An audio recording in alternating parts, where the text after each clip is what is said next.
ആരോഗ്യമുള്ള നാടിനായി കൈകോർക്കാം എന്ന സന്ദേശവുമായി വളാഞ്ചേരി നഗരസഭയിലെ കടുങ്ങാട് ഡിവിഷനിൽ മഴക്കാലപൂർവ്വ ശുചീകരണ ക്യാമ്പയിന് വിപുലമായ തുടക്കം. കുളമംഗലത്തെ മനക്കൽ കുളവും പരിസരവും പൂർണ്ണമായും ശുചീകരിച്ചുകൊണ്ടാണ് ഈ ജനകീയ ശുചിത്വ ക്യാമ്പയിന്റെ ഉദ്ഘാടനം നടന്നത്.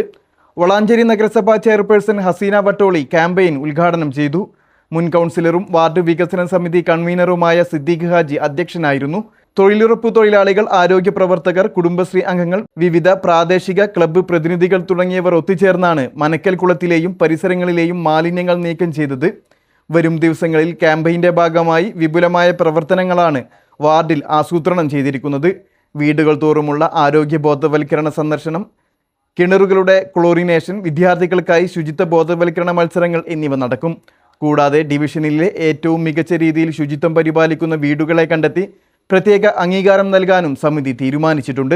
നഗരസഭാ clean city manager T P. Muhammad Ashraf ആരോഗ്യ ബോധവൽക്കരണ സന്ദേശം നൽകി. Health inspector Muhammad Rauf, PHI Reji, Nurul Abid Nalakath, PK Abbas, Reefa Varghese, Sreeja Kaniyarath, Maji Antony, KT Muneera തുടങ്ങിയവർ സംസാരിച്ചു. വാർഡ് വികസന സമിതി അംഗങ്ങളായ ഹരിദാസൻ, ഷെരീഫ് ഹാജി, റസാഖ്, AP നിസാർ, ഹനീഫ, AP മുബാറക്, ഫസൽ നാലകത്ത്, ഇയക്കാട്ടിൽ കുഞ്ഞാവ, ശാരദ എന്നിവർ ശുചീകരണ പ്രവർത്തനങ്ങൾക്ക് നേതൃത്വം നൽകി. നഗരസഭയിലെ സാനിറ്റേഷൻ ജീവനക്കാരും ചടങ്ങിൽ പങ്കെടുത്തു. വരും ദിവസങ്ങളിലും ഡിവിഷന്റെ വിവിധ ഭാഗങ്ങളിൽ സമാനമായ ശുചീകരണ പ്രവർത്തനങ്ങൾ തുടരുമെന്ന് ഭാരവാഹികൾ അറിയിച്ചു.